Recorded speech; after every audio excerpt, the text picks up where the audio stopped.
I want to talk today about the politics of choice. I'm going to go into what I mean by that, but to me, the politics of choice, this is the most important aspect of politics and one that barely gets any airtime in the modern world, in any country. It is true that my ideal political system for me would not be a heavily socialized welfare system of the kind you might find in Denmark.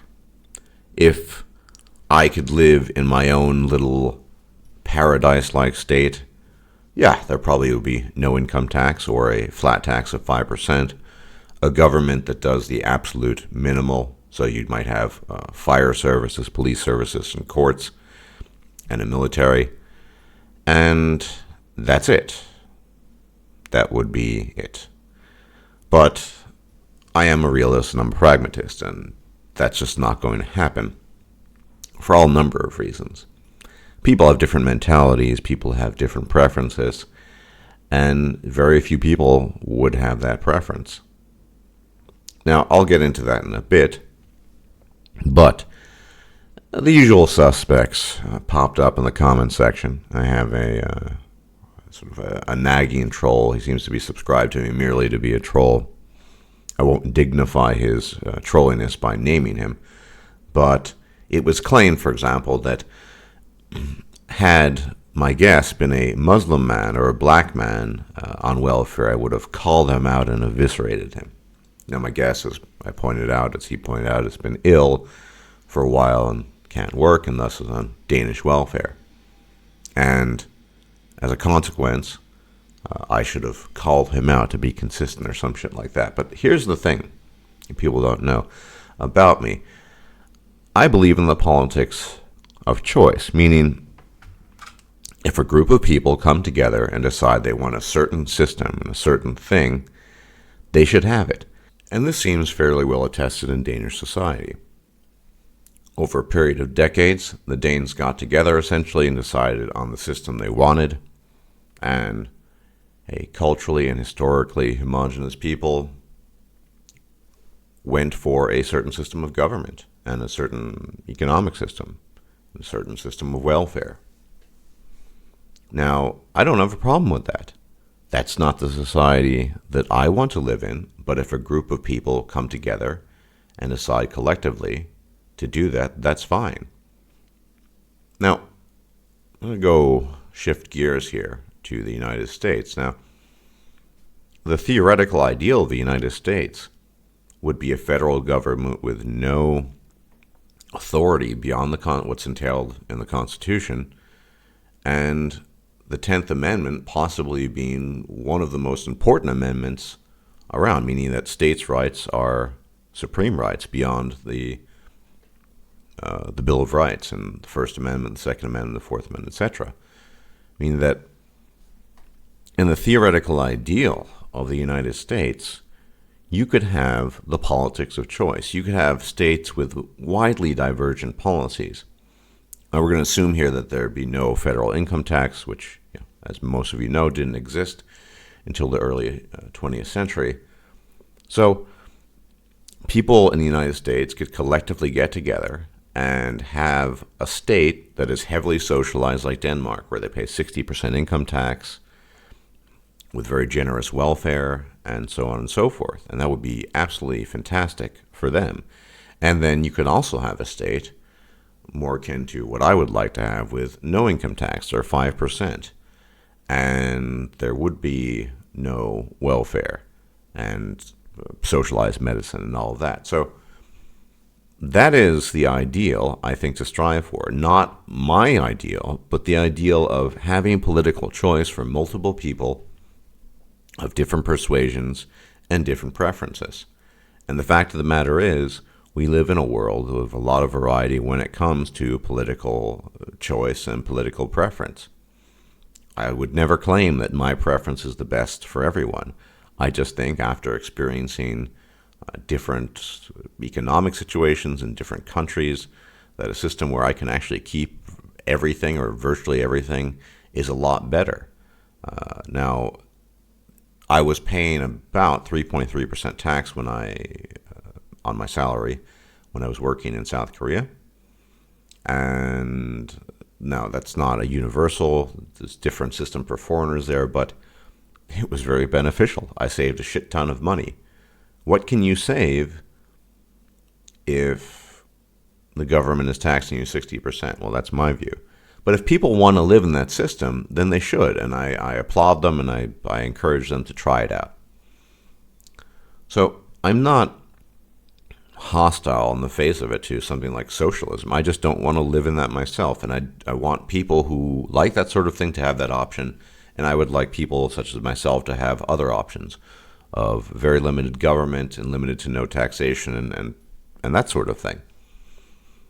And when you actually think about it, if we had the politics of choice, a lot more people would be happy, I think. People would, on average, be happier with the systems they're living in, because you could have, say, Massachusetts, which could be like a Danish-like state, which is very socialized and welfare everywhere, and everything is public and this and that. And that could be quite good for people who want that. And I guess New Hampshire is somewhat sort of the closest ideal. You could have something like New Hampshire, and maybe even more even closer to the ideal. So the politics of choice, which is my only political absolute, would entail that people have choices across the board. If they wanted to have a mixed economy, a flat 20%, there probably would be a state or a country along those lines. So I'm not opposed to socialism per se. I just don't want to live in that system myself. And because of that, because my Danish guest and the Danish people chose that, I'm not going to bash it per se. Now, this guy paid into the system. And let me explain. I think most of you know this, but for the trolley idiots that don't know this, the purpose of welfare. The purpose of welfare is there to help you get back on your feet if you're falling on hard times. And it's predicated on the idea that people, including the people that are now recipients of welfare, have paid into the system. Now, this idiot who's always commenting, who's just obsessed with quote-unquote racism, claimed that I would have bashed a Muslim or a black man. No, I wouldn't have. It really depends. If the black man had grown up in Denmark his whole life and paid into the system, if the Muslim man had grown up in Denmark his whole life, was not were not a jihadist and would consider himself a Danish person, I would not bash him at all, because they paid into the system, and that's the system that the Danish people want to have. But we need to be realistic about things, folks. These so-called refugees, these migrants that come and just get on the dole right away, they're not paying into the system. They're not net contributors. They're not boosting the economy. But now, some people argue, well, long term they will. Really? How long will that take? How long will it take for them to master the local language? Do they have useful skills that they can apply and use in the economies that they are attempting to join? I mean, this is all theoretical because so many of them don't even want to do that. So welfare is there to the extent that it's there in these systems to help people get back on their feet if they can't work at a given time. And most of these people have paid into the system. That's very different from some mother who's popped out 3 kids by 3 different men and just gets welfare checks handed to her. Or some immigrant, so-called immigrant, who arrives and gets on the dole right away. So, no, I wouldn't bash a Muslim man or a black man, it provided they had paid into the system for years and were only using the welfare to get out of a bad situation. I don't care about their race in this context. I care about, are they using the welfare for the express purpose of why it's there? If we had a politics of choice, a lot of things would be easier. Now, some people, including Coltrane, that I have vehement political disagreements with, believes that a non-welfare, non-socialized state would lead to a situation such as Nigeria. Well, that really depends. If it were a Western country doing that, I don't think so. In fact, I think you would get a lot less migration from those types of people because the benefits wouldn't be there as much, and people would naturally want to gravitate and migrate to countries where they could receive benefits. So, in the politics of choice, people get to choose what they want. They can, I suppose, vote on it. They can decide collectively what they want.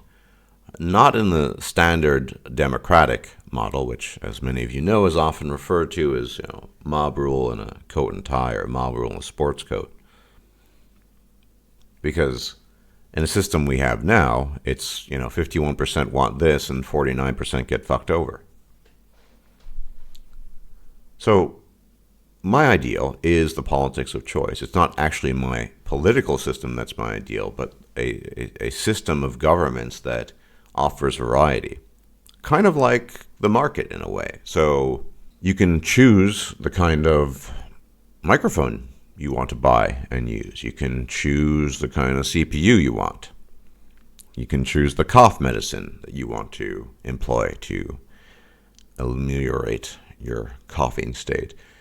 You have choice. You can choose the books you want to read. You can choose the food you want to eat, etc. You have choice. When it comes to governments, you just have a top-down, this is the way it is, and there's very little variety, let's be honest.